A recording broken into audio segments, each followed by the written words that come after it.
Itzik Alvas started his cybersecurity journey 17 years ago when he was selected to join the elite cybersecurity unit of the IDF, Israel Defense Forces. He was introduced to the cybersecurity ecosystem there and gained enormous knowledge and experience on a nation-state level. After serving for 5 years, he moved to the real world, where he held various positions in the industry, including developer, DevOps, cybersecurity researcher, and CISO of a major healthcare organization, before becoming the head of security and SRE at Microsoft. Now he's the co-founder and CEO of Entro Security. Itzik joins us to explore secret security and management. We discuss common challenges, why this issue is growing, and how secret tools help companies of all sizes. We hope you enjoy this conversation with Itzik Alvas. Keep security top of mind with continuous application security training for your developers. Security Journey offers bite-sized lessons with hands-on interactive training for all roles in the SDLC. Give your admins the ability to use pre-built or custom training paths with easy-to-use tracking and reporting. Visit securityjourney.com to see our solution today.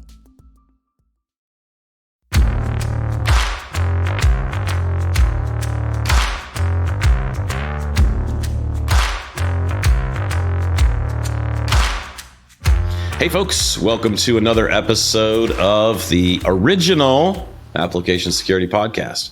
I'm just trying to mix it up a little bit for you as listeners, because you've heard me say the same thing roughly 260 times over the last 7 years. This is Chris Romeo. I'm the CEO of Curve Ventures and a stealth startup, joined by my good friend and comrade in application security, Robert Hurlbut. Hey, Robert.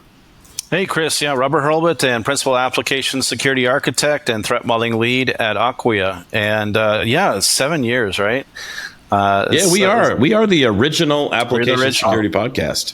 Like, we were the first people out of the gate, and now there's a lot of people there's a lot of other great podcasts out there that are talking about application security, and I don't mind saying who they are. I don't care. I mean, Application Security Weekly, I've been a guest on that show. There's Absolute AppSec. That's another great show.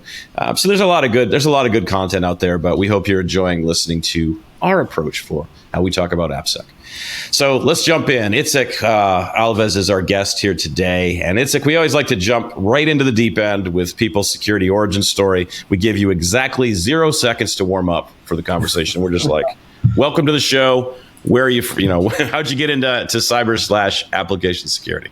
Yeah, so Chris, first of all, thanks for having me. I started at the Israeli Army, at the Israeli Defense Force. Was a part of one of the intelligence units, was on the offensive side of things. I've been there for several years. It was 17 years ago. And then, after the Army, I became a developer and DevOps and, went back to the cyber industry after about 2 years. So been working, as AppSec. It wasn't the name of it then, but, it was an AppSec role. But quickly I became a manager. I always find, managing teams and then maybe divisions and etc. being more my kind of thing to do. So before my current role, I was in charge for the internal security of Microsoft Defender for Azure, and then prior to that, I was a CISO of the largest healthcare organization in both Israel and then Europe, and now I'm the CEO of Entro Security. And we protect secrets. I'm always saying that being a CISO is, hardest than creating your own company. So, it's a tough role. Yeah. I understand. I've never been a CISO, so I can't say. I've started my own company, but I've never been a CISO, so I don't know how to compare that. But now I'm curious, why would you say being a CISO is harder than starting your own company? Yeah. So a lot of responsibility, and what you really want to do is, enable the business, because that's what everyone want to do, right? And enabling the business is basically enabling marketing, enabling R&D, enable sales, enable everyone, but you are the gatekeeper, right? So you must make sure that everyone is, safe and protect the company. So you are putting some guardians in places, and it's a chaos trying to balance all of that together, enable everyone, and then keeping everyone safe. It's a lot of work, and then you're always short of staff, right? So so a nice balance is like one security guy for 20 engineers. So that's like a proper balance, and it's still one for 20, and in most cases it's like one for 50 and etc. So it's it's a tough role. Did you find the CISO role as something that was like a 24/7 responsibility, and you were always getting, because like as a startup founder, yes, it's a hectic lifestyle sometimes, but you can inject work-life balance properly. It's not always work-life balance, but you can inject some of it. But I'm curious, like as a CISO, is it really 24/7? Are you getting called in the middle of the night on the weekends and have to jump on calls and deal with stuff? So yeah, I mean, hopefully it's not the case for most companies, but then you have your IR team, right, which you are responsible for, and then it's incident response, right? So every incident, of course, if it's a security incident, you need to be involved, and then you have strict deadlines with compliance and regulation and etc. So again, you need to enable the business, but keep everything in place. So yeah, 24/7. It's kind of a position like that, and then of course your C level. So you are reporting to management, and they would like to get things done. The sooner the better. So it's 24/7 role, definitely. I can imagine. So just to dive into our topic today, it's in the context of application security, can you explain, and this is, I know, your focus area, but what secrets and secrets management is and why it's so crucial for protecting sensitive information within applications? Yeah, sure. I mean, even more general than that, right? Because secrets are basically the building blocks. So let's maybe define a secret shortly. So in the most simplest way, secrets are programmatic access keys. And what does that mean? Every application that is being developed within every company, they need to use infrastructure or other services such as databases or storage accounts and etc. And in order for those applications to authenticate against the infrastructure, they need keys such as passwords, API keys, connection strings, access tokens, and etc. And those are secrets. And I mean, as you can imagine, you would like to keep your keys safe. So yeah, they are a crucial part of securing your environment, because you have a lot of keys out there, and those keys can access your most sensitive resources. So yeah, I mean that's important topic for any security guy. So in a general, let's just pick a large enterprise. How many secrets exist, would you guess? Yeah, or maybe based on a large enterprise? Yeah, so our the current average we're seeing is about 30 secrets for every engineer. So 30 secrets for every engineer? Yeah, so that's, I know, right? And then you have so I saw, maybe I can find the link for it, but I saw an article that says that you have 8 workloads or 8 machines, and that's, I mean, not endpoints, servers and Kubernetes and cloud workloads. So 8 cloud workloads for every employee. So that's also insane, right? That's a big number. I'm still stuck on 30 secrets per developer, per engineer. Yeah. So, but that's going to include everything, though, right? Like that's going to be, development environments, staging environments, production environments. Like, It's not 30 production level secrets. It's 30 secrets total across everything that they have access to.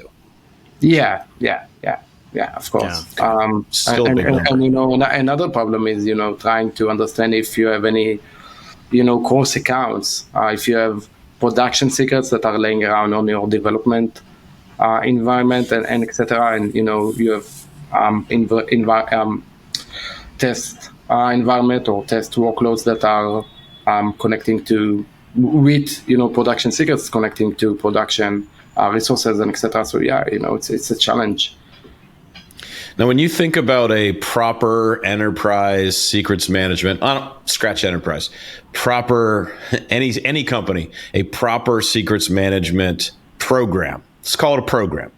Yeah. What are the 2 or 3 pillars of that program when it comes to doing proper secrets management, whether I'm a startup or whether I'm a 100,000 people enterprise? Yeah, so I guess the first one is having a secret inventory, right? It makes sense, but it's not easy. I mean, trying to understand how many secrets you have, where are they, a proper secret inventory, how many keys I have, where are they? That's like number one. And then, so secrets, if you ever seen one, it's a long string. So it's if you see it, you have no information about it. You don't know what it can do. You don't know what cloud service it can access, with what privileges, when it was last replaced or rotated. So trying to figure out what that secret can do, that's pillar number 2, right? So, get a list of all of your secrets, understand how many secrets you have, where are they, and then try to, visualize what they can do, which application are using what secret to access which cloud service, with what permission, who created that secret, when, why, get some context over it, to classify it, enrich it, and understand what the severity or blast radius of each one of your secrets. So that's pillar number 2. And then if you are following the latest reports, so secrets, targeted attacks are among the top 3 attack vectors out there. Number 1, most costly, most destructive kind of attack. We've seen LastPass, we've seen Slack, SolarWinds. We've seen a lot of companies getting breached by secrets. So maybe the third one is monitoring them for any abnormal behavior. So if your secrets are being accessed from China and you don't have business over there, I guess you would like to monitor that and get an alert about that, right? So abnormal behavior, secrets, misuse, abuse, and etc. So that will be pillar number 3. So first of all, get a list, understand how many secrets you have, where are they, then enrich them, classify them, understand their blast radius, and then monitor them for any anomaly. Mm-hmm. And then I guess another part of the program is how you get them into production at the right time. There's like the injection of secrets as well, right? That would sit. I mean, all those other things are supported, but their ultimate goal of those other things is to protect the secrets so that you can inject them into a production image at the right time, limiting the amount so that you don't load the secrets up at the beginning of the build pipeline and let them ride along through the whole CI/CD pipeline. There's that magic step in the pipeline where you inject secrets and then push the container out to the world, at the last second. So I guess that's the other part I'm thinking about when I think about secrets management is that injection point of when it goes into the wild. Nah, not the wild.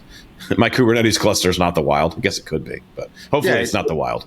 It could be, but the whole secret creation is a challenge, because how do you create secrets, right? So maybe you are using a database, a MongoDB, for example, and then you have developers or DevOps or SREs, and they are creating those secrets. So what they will do, they will connect into the MongoDB management UI, and then they will create a secret over there, and then they will need, to store the secret somewhere, right, for the application to fetch it from that location and use it to access that MongoDB.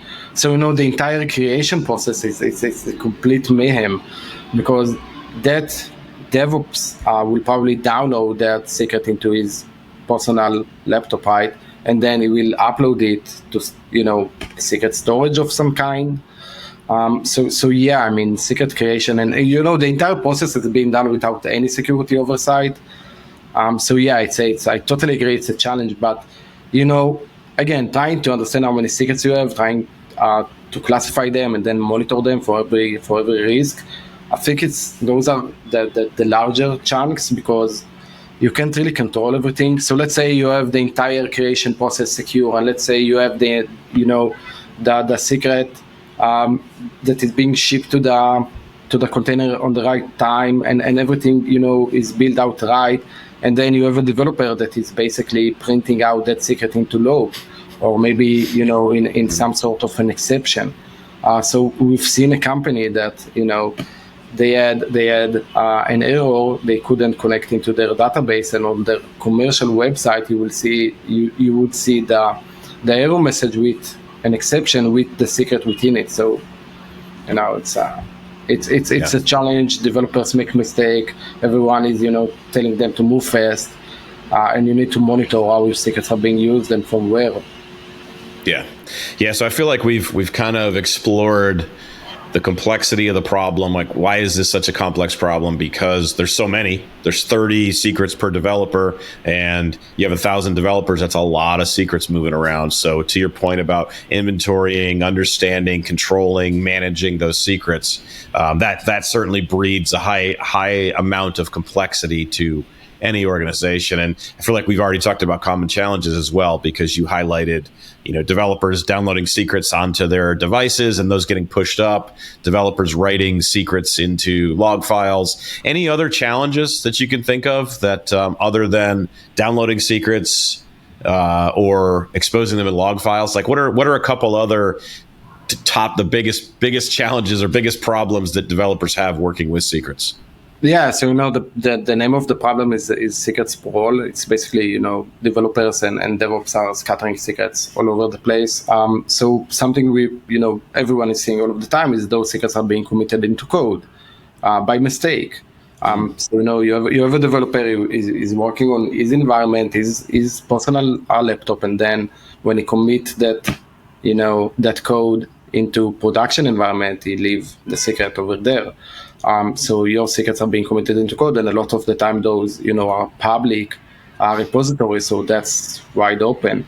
And then a common practice we see all of the time is developers that are basically copying out secrets and sending them over Slack or Teams to their peers, because I need to connect to my storage account. How can I do it? Oh, here you go. Take the secret. They just use it using that command. Within manuals, that's something we're seeing all of the time. So, within Asana or Confluence or maybe support system, so within manuals, Wikipedias and etc., we are seeing secrets being saved all of the time. Yeah, it's a huge problem. It's a huge problem. But I guess, number one is secrets that are being committed into code, and then the second one is secrets that are being, sent over Slack and etc. And a lot of the time, those are public channels. So yeah. You're making me feel a little bit guilty here, Itzik. So I have not. I can say beyond a shadow of a doubt, I have not committed a secret into code, because but I have been guilty of passing secrets over Teams message, for example, because I needed to get a secret to somebody quickly. So guilty as charged. I get it. I just want to let our audience know, if you're sitting there feeling like, oh, I've done all of these things. Listen, I've been doing security for 26 years at this point, and I have, in the last number of months, transferred a secret over a Teams message. Then I deleted it after with the hope that it would never be found again. But it's still this. I have this problem too, just like everybody else in the industry. Robert probably doesn't, because Robert is an AppSec professional to the stars, and he would never share a secret in such a way that I would. I definitely make sure I keep aware, but I'm sure there is at some point I've done it. So we talked a bit about the challenges, but is this an issue that's growing exponentially? Are we seeing it more and more now? Are we more aware of it now? Yeah, so we are seeing more and more of it. With the rise of cloud services, and each different cloud service needs at least one secret, right? They need probably a few. secrets each one. So I'm not really sure how many services there are within AWS, but a lot. And then, other SaaS services and etc. And if your application needs to authenticate against MailChimp, they need a secret. If they need to authenticate against, HubSpot or MongoDB or etc., they need another secret and then another one and another one. So with the rise of, cloud services, and that's growing, you need a secret per cloud service, and then you have your microservices, right? So that's a thing for the last 5 years, and now you have a lot of pods and containers, and each one of those containers needs a set of secrets, right? That's growing all of the time, and people just lose track of how many secrets they have, and it's a huge number of secrets per company. Yeah, that's a good point. And let the record show, I'm out on microservices. I know there are people in the industry that still believe in them. I believe microservices work for the top 5% of the tech companies in the world that can pull off a microservices architecture. Everybody else, just join the rest of us, come back to the monolith. Love the monolith for what it is, because if you're not Netflix or somebody like that, you can't do microservices in the way that, and this is a bit of a soapbox moment I'm realizing, so I'm going to come back around to what we're actually talking about here. So but you have lambdas, you have functions, you have a lot of stuff in the cloud are kind of a microservice. That's true. I mean, the lambdas of the world and Azure key function, I think they're key functions, maybe, whatever they call them. Yeah, I would love to build an entire SaaS platform on lambdas. It's got to be possible to build an entire infrastructure, and because then you don't have to ever worry about scalability. Like, how do you scale? I just sit here. You could have 1 million people hit our site and it will not fall over because we're all in Lambda functions. But that's a whole other conversation, perhaps for another day. So it's like, when you think about the future of secrets management, this field that you're a part of right now with Entro Security, how can we improve? How can we improve technologically based on secrets management and this field or this discipline practice? Yeah, so I think the mentality, needs to shift. The current solutions out there are mostly secret storages or places in which we can, store our secrets, but they are solutions for developers, and the people that are creating the secrets, as mentioned earlier, are creating them, without any security oversight. But truly, those are, passwords, and those are passwords for your most sensitive data and your customers' data, and etc. for infrastructure. So the mentality needs to change, and security needs to own that process, and not the R&D teams, not the developers, not the SREs, not the DevOps.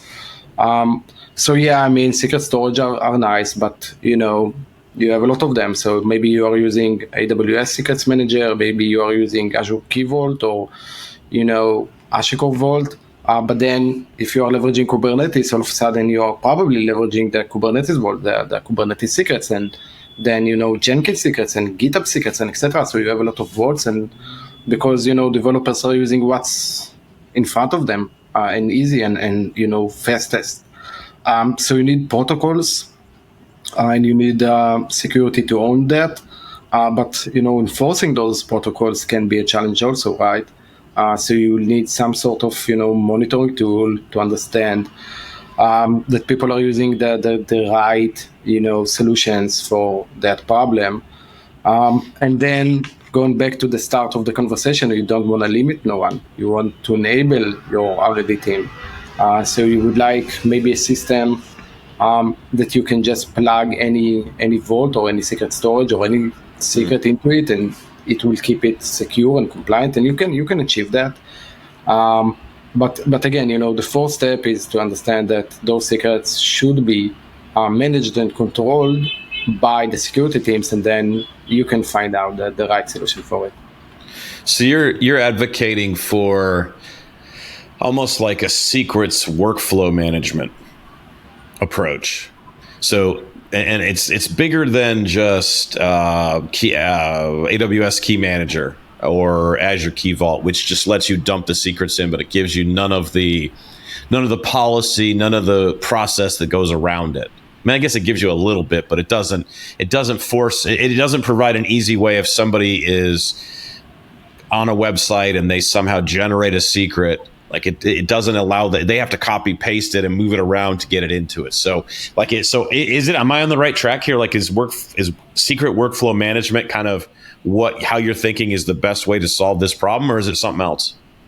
Yeah, so it's a part of it, but so you need you have compliance and regulation, and I guess security people would like to see secrets getting rotated and replaced, and that should happen at least every 90 days according to SOC 2 another regulation.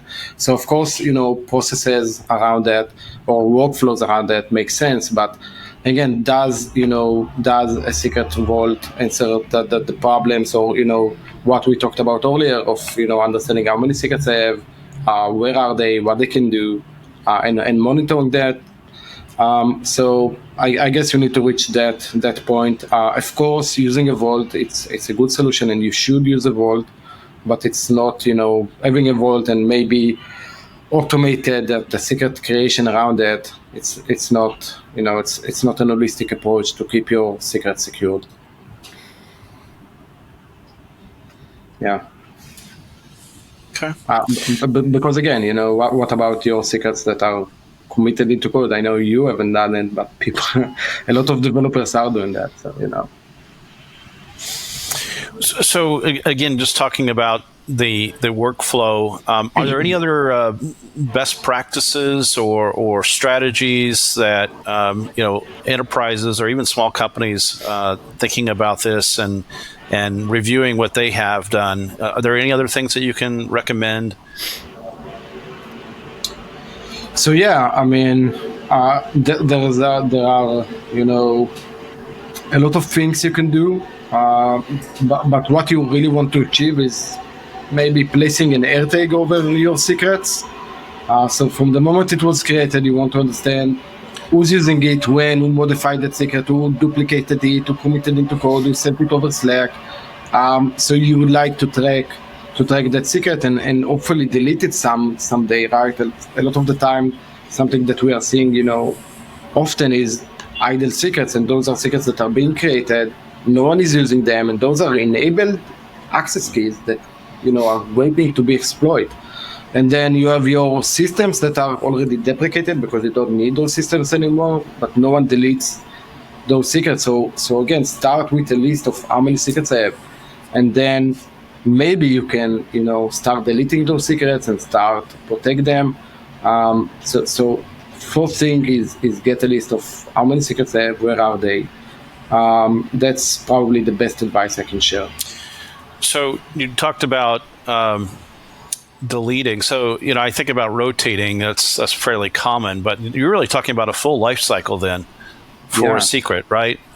Creation, usage, who's using it, who's accessing it, rotating, but also potentially end of life. For services that are no longer in use, but secrets are still out there and available and potentially accessible. And if somebody is reusing a secret or maybe a service is just, like I said, not attended anymore, but there's a way in.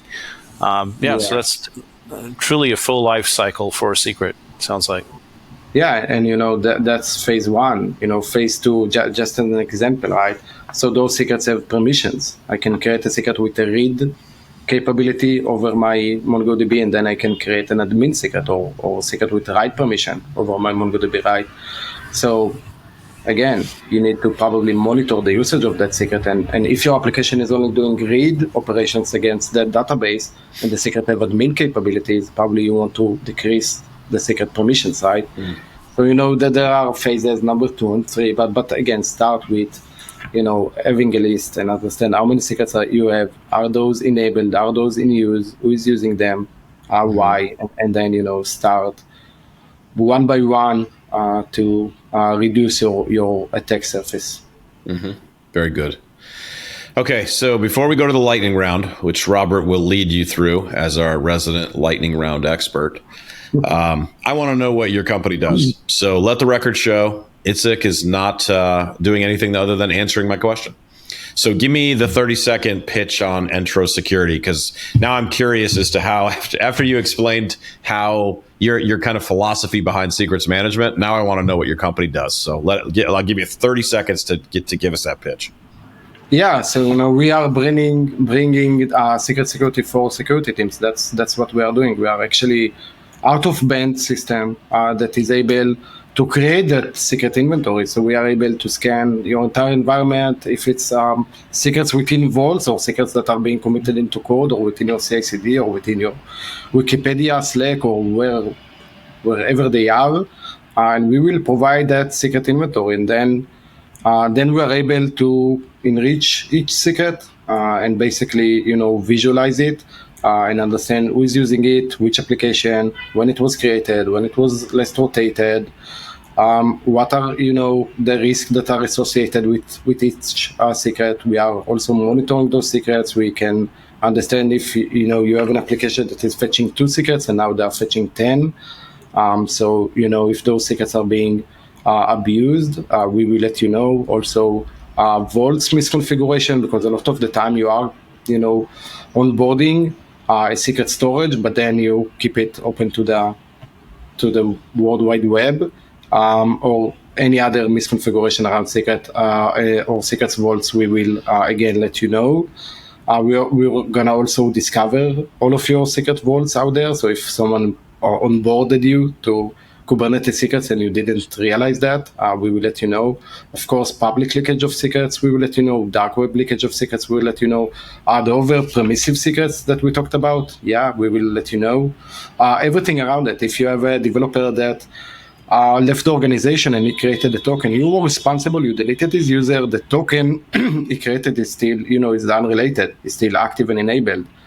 So we will let you know, hey, you have, a past employee who left the organization and he still have an active token. If someone will use the token, again, we will alert you about that token is being in use. So it's an holistic solution for secret security out of band. The developers can keep doing their own thing. The DevOps can keep doing their own thing, but we will let security knows what's up and protect the secrets, and we will give you automated ways to do that. Mm-hmm. Very good. Very good. Awesome. Thanks for sharing that with me. I really did want to understand how you approached it based on how you answered all these other questions. That was really, really helpful. So, Robert, lightning round. I wish we had some music to cue up. We don't. I don't have any music for the lightning round yet, but it's coming. We're gonna create some. But Robert, take us through the lightning round, please. Will do. All right. So, what's your most controversial opinion on application security, and why do you hold this view? Yeah, so I think they are creating a lot of risks, and probably they should prioritize them better, and even better than that, they should invest more in creating processes and not create more risk that the R&D or the technical teams needs to handle because they are busy, right? And if you are using a system that can find vulnerabilities within your code, that's great, but then it's a challenge to remediate that. So pick and choose your battles. They probably need to do that better. And let's bring it into the secret world. I can scan your code and find 1,000 secrets over there, and I can ask the CTO to remove that 1,000 secrets. But I can maybe deep a bit farther and understand that 800 of them are already disabled at the cloud service level, so who cares? Leave them into your code, but handle those to enable 200 enabled secrets. So yeah, I mean, maybe deep dive a bit better, and then only handle the most critical risks. And if you can create a process to automate that will be great. So be more kind to your fellow R&D teams. Makes sense. So what's your, what would it say if you could display a single message on a billboard at the RSA or Black Hat conference? Yeah, I can do it, and we are doing that. So it's Yeah, it's protect your secrets. Most definitely, it's already one of the top 3 attack vectors out there. So pay attention to those. If you are protecting your human users that can access your emails and Drive, I guess you should protect your machine users and password that can access your databases. Very cool. And then finally, what's your top book recommendation? It can be really any topic. We've focused mostly on security in the past, but we've had some really, really good recommendations that are not security specific. But what is it, and what do you find valuable about it? Yeah, so I'm a sci-fi fan. So I'm also an Harry Potter geek. But I won't use Harry Potter. So I guess maybe Foundation or Ringworld. By Larry Neville, I think. So go ahead, read that great sci-fi book. Also, again, I love sci-fi. So if you need a list, feel free, hit me up over LinkedIn. I will provide the list.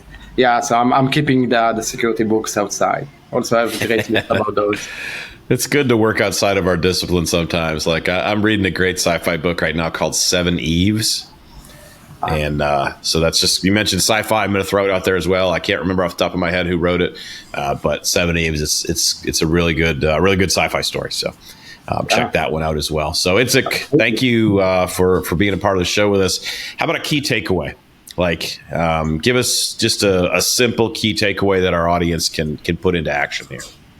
Yeah, so get yourself educated about it. Find blogs, search the web, understand what those secrets can do, how to best protect them, how to best manage them, and start with the quick wins. Start easy. Don't create a plan that you will execute in 2 years. Pick something you can do tomorrow. Start easy and do it. Very cool. Itzik, thanks for being with us. Thanks for sharing your expertise and the stories. And we really enjoyed it and learned a lot about secrets management. So once again, thanks for being on the show. Yeah, thanks for having me.